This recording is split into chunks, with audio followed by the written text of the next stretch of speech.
Welcome to September's Market Update. Brought to you in cooperation with this sponsor. Let's take a look at residential real estate activity in your area during the month of September. The number of active listings was down 60% from 1 year earlier and did not change from the previous month. These latest figures mean that buyers had a more limited selection of homes to choose from compared to the same month the previous year.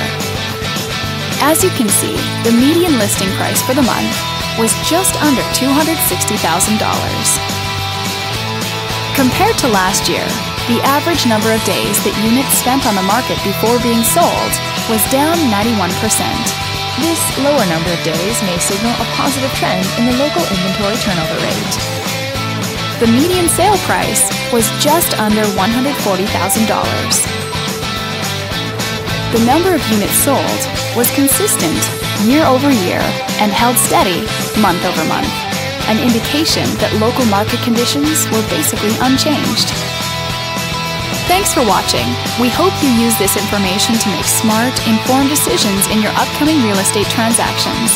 Feel free to contact us for more information or further assistance.